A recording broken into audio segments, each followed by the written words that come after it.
Sir Hydraa అయితే ఇప్పుడు మనకి తెలంగాణలో ఎలా అయిందో మనం చూస్తున్నాం. అక్రమ కట్టడాలు ఎలా కూల్చేస్తుందో చూస్తున్నాం. అదే ఇది ఎప్పుడు అంటే హైడ్రా గురించి కేసీఆర్ గారు అయితే ఎప్పుడో మాట్లాడారు. ఆ మాటలు ఇప్పుడు సోషల్ మీడియాలో వైరల్ అయ్యాయి. ఇంతకీ మరి హైడ్రాకి పునాదులు వేసింది కేసీఆర్ లేకపోతే రేవంత్ రెడ్డి? నోరు ఎవరిది పెద్దదైతే సమాజంలోకి వాళ్ళ వాయిస్ వెళ్తుందని అంటారు. అలాగే అసలు హైడ్రాకి సంబంధించి క్రియేట్ చేసింది రేవంత్ రెడ్డి అనేది బీఆర్ఎస్ పార్టీ వాళ్ళు చెప్తున్నారు. కానీ దానికి పునాదులు ఎప్పుడో ముఖ్యమంత్రిగా ఉన్నప్పుడు కేసీఆర్ గారు వేశారు. అది ఇప్పుడు వైరల్ అవుతుంది, ట్రోల్ అవుతుంది సోషల్ మీడియాలో. అసలు సిటీలో ఉండేటువంటి అక్రమ నిర్మాణాలు, ఆక్రమణలు ఒక్కడు కూడా ఉండటానికి లేదు. ప్రతి సర్కిల్కి కూడా స్పెషల్ స్క్వాడ్స్ని పెట్టి మొత్తం కూల్చిపడేస్తారని చెప్పి కేసీఆర్ గారు ఎప్పుడో చెప్పారు. అసలు వాళ్ళ ప్రాజెక్టే నెక్స్ట్ ప్రాజెక్టు మూసీ ప్రక్షాళన, మూసీకి సంబంధించినటువంటి సుందరీకరణ బీఆర్ఎస్ పార్టీది. ఇన్ కేసు 2023 అసెంబ్లీ ఎన్నికల్లో మూడోసారి కనుక సీఎం అయినట్టయితే కేసీఆర్ గారు, ఇప్పుడు రేవంత్ రెడ్డి గారు హైడ్రాని పెట్టి కూల్చివేస్తున్నారని చెప్పి అంటున్నారు కదా, దానికన్నా పెద్ద ఎత్తున కూల్చేయడానికి కేసీఆర్ గారు అప్పుడే రెడీ అయ్యారు. ఆయన హైదరాబాద్లో ఉండేటువంటి ఆక్రమణ గురించి, తర్వాత అక్రమ నిర్మాణాల గురించి ఏమన్నారు అనేది చూద్దాం మన వాయిస్. 28,000 అక్రమ కట్టడాలు ఉన్నాయండి. అదే 28,000 ఉన్నాయి సిటీలో అని చెప్తున్నారు. హైదరాబాద్ లో వర్షం నీళ్ళని తీసుకుపోయేటువంటి నాలాల మీద, స్టామ్ వాటర్ డ్రైన్స్ మీద 28,000 అక్రమ కట్టడాలని అది మూసీ ఒకటి మాత్రం చేస్తున్నాం. ప్రతి సర్కిల్ కు ఒక ఫ్లయింగ్ స్పాట్ పెట్టమని ఇప్పుడు చాలా సీరియస్ ఆదేశాలు ఇవ్వడం జరిగింది.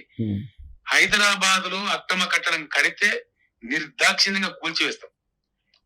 ఇక నుంచి అక్రమ కట్టడాలు ఎట్టి పరిస్థితుల్లో హైదరాబాద్ లో అనుమతించబడాయి. నంబర్ 1. కట్టడాల్సుకున్న కూడా నేను హెచ్చరిక చెప్తా ఉన్నా, కట్టి మీ ఆస్తి చెడగొట్టుకోకండి, డబ్బులు పాడు చేసుకోకండి. దయచేసి నిర్దాక్షిణ్యంగా ప్రభుత్వం కూల్చివేస్తుంది. ఒకటి, లేకపోతే ఇటువంటి సిచ్యువేషన్ వస్తుంది. తర్వాత ఈ 28,000 నాలాల మీద కట్టిన అబ్స్ట్రక్షన్స్ కూడా తొలగించాల్సిన అక్కర ఉంటుంది.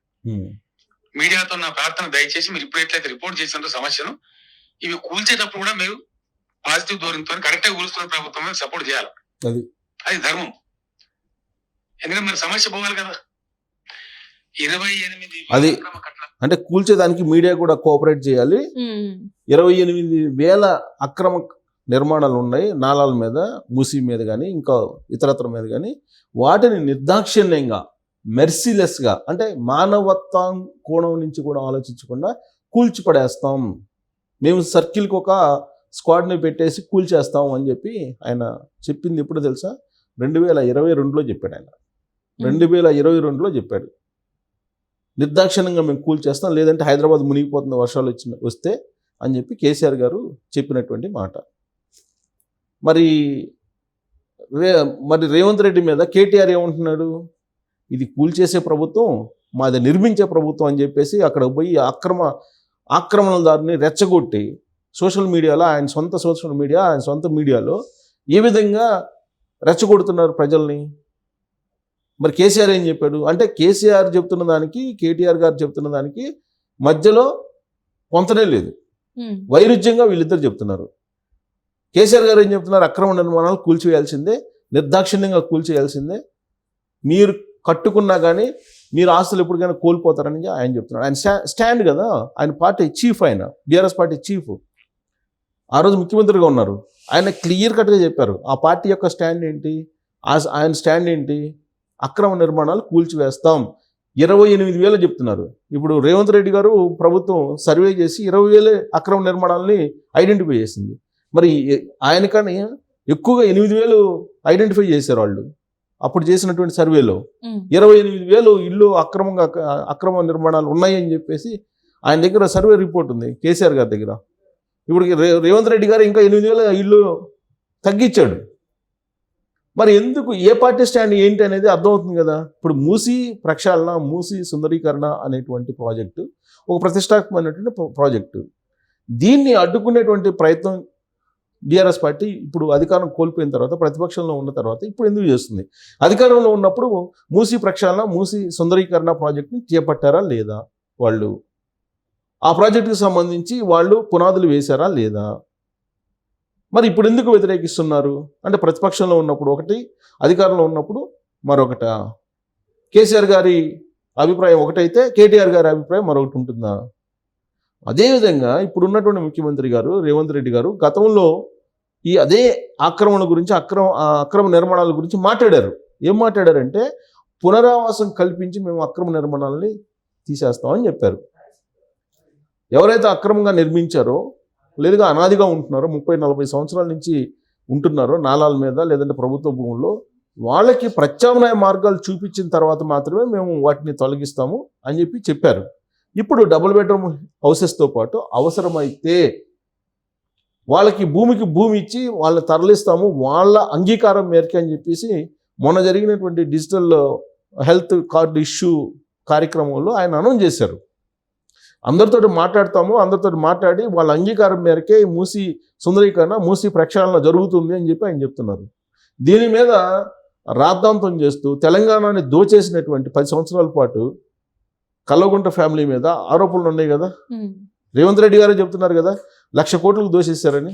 30,000 ఎకరాలు హైదరాబాద్ చుట్టుపక్కల ఆక్రమించేశారు. తెలంగాణ వ్యాప్తంగా ఎన్ని వేల ఎకరాలు ఆక్రమించారో అందుబాటులో లేదని చెప్పేసి ఆయనే చెప్తున్నారు కదా. ఫామ్ హౌస్లు ఎన్ని ఉన్నాయి ఒక్కొక్కరికి?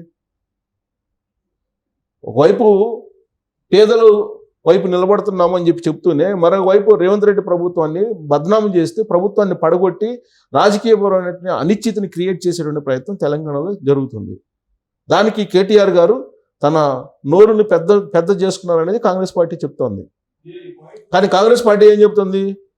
చాలా క్లియర్గా మీరు భయపడద్దు, మీరు ఆందోళన చెందొద్దు, నిరుపేదల పక్షాన కాంగ్రెస్ పార్టీ నిలబడుతుంది, న్యాయం చేస్తాం, మీరు అర్థం చేసుకోండి. ఒకవేళ కనుక మీరు ఆక్రమణ కనుక తొలగించకపోతే మీ వర్షాలు వచ్చినప్పుడు హైదరాబాద్ మునిగిపోతుంది. ప్లస్ ఫామ్ హౌస్ల నుంచి వస్తున్నటువంటి మురికి నీళ్ళన్నీ మీకే వస్తున్నాయి. ఆ మురుగులో బతకాల్సి వస్తుంది. మిమ్మల్ని అందరిని రెచ్చగొట్టి ఫామ్ హౌస్లను కాపాడుకునేటువంటి ప్రయత్నం కేటీఆర్, హరీష్ రావు, కేవీపీ రామచంద్రరావు వీళ్ళందరూ ప్రయత్నం చేస్తున్నారు. మీరు అర్థం చేసుకోండి అని చెప్పి రేవంత్ రెడ్డి గారు ముఖ్యమంత్రి హోదాలో పేదలకు విజ్ఞప్తి చేస్తూ ఉన్నారు.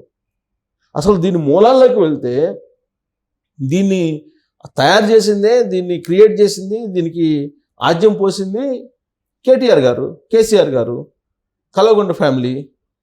మరి ఇవాళ ఎందుకు వ్యతిరేకిస్తున్నారు అంటే రాజకీయపరమైనటువంటి ఉనికి కోసం, రాజకీయపరమైనటువంటి భవిష్యత్తు కోసం ఇలాంటివన్నీ చేస్తూ ఉంటారు. బీఆర్ఎస్ పార్టీ నేపథ్యం ఏంటి? తెలంగాణ ఉద్యమం, తెలంగాణ సెంటిమెంట్ని రెచ్చగొట్టి తెలంగాణ సెంటిమెంట్ను బేస్ చేసుకొని వాళ్ళు అధికారంలోకి వచ్చారు. ఉద్యమం అప్పుడు ఏం చెప్పారు? దళిత ముఖ్యమంత్రిని చేస్తూ ఉన్నారు. ఆ తర్వాత ఏం చేశారు కేసీఆర్ గారు అనేది అందరికీ తెలుసు, ప్రపంచాన్ని అందరికీ తెలుసు. 10 సంవత్సరాల పాటు బంగారు తెలంగాణ అని చెప్పేసి ఎవరు బంగారు తెలంగాణ చేశారు, ఎవరికి బంగారు తెలంగాణ అయిందో అందరికీ తెలుసు. ఉద్యమకారులు ఎవరిని అడిగినా చెప్తారు. రైతులే దాదాపు 6,500 మంది చనిపోయారు ఆత్మహత్య చేసుకొని కేసీఆర్ గారి ప్రభుత్వంలో. ఎందుకన్నా దారుణమైనటువంటి వ్యవహారం ఉంటుందా? ఆయన తెలంగాణ కోసం బలిదానాలు చేసుకున్నటువంటి వాళ్ళకన్నా కూడా 6 రెట్లు ఎక్కువ ఉంది. తెలంగాణ వచ్చిన తర్వాత కేసీఆర్ గారు ప్రభుత్వంలో ఉన్న తర్వాత 2014 నుంచి 2023 వరకు 6,500 మంది పైగా ఆత్మహత్యలు చేసుకున్నారు రైతులు. సో ఆయనేమో బంగారు తెలంగాణ అంటారు. నిరుద్యోగం పెరిగిపోయింది, వాళ్ళ ఇంట్లో ఏమో అందరికి ఉద్యోగాలు వచ్చినాయి. ఇవన్నీ అందరికీ తెలుసు కదా, ఉద్యమకారులు పదే చెప్తున్నారు కదా. సో ఇప్పుడు మూసి ప్రక్షాళన సుందరీకరణ విషయంలో కూడా వాస్తవాలు ఏంటి, ఆ రోజు ఏం చెప్పాం, ఈరోజు ఏం చెప్తున్నాం అనేది వాళ్ళు అర్థం చేసుకోవాలి కదా. ప్రజలను రెచ్చగొట్టి సెంటిమెంట్ని లేదంటే భావోద్వేగాల్ని ఓట్ల రూపంలో మలుచుకోవాలి పార్టీ బలోపేత కోసం అని అంటే సమాజం ఏమైపోవాలి? సో కాబట్టి ఈ 2 నాలుకల ధోరణి ఏదైతే ఉందో అటు కేసీఆర్ గారు కానీ ఇటు కేటీఆర్ గారు కానీ, కేసీఆర్ గారు అయితే ఇంతవరకు బయట రాలా, అది మీద మాట్లాడాల హైడ్రాకి సంబంధించి. బట్ కేటీఆర్ గారు మాత్రం వ్యతిరేకిస్తున్నారు. అంటే వాళ్ళ ఇంట్లోనే వాళ్ళ తండ్రి కొడుకుల మధ్యనే భిన్నాభిప్రాయాలు ఉన్నాయి, భేదాభిప్రాయాలు ఉన్నాయి అని చెప్పి చెప్పడానికి ఇది ఒక ఉదాహరణగా మనం తీసుకోవచ్చు. Thank you so much. Thank you.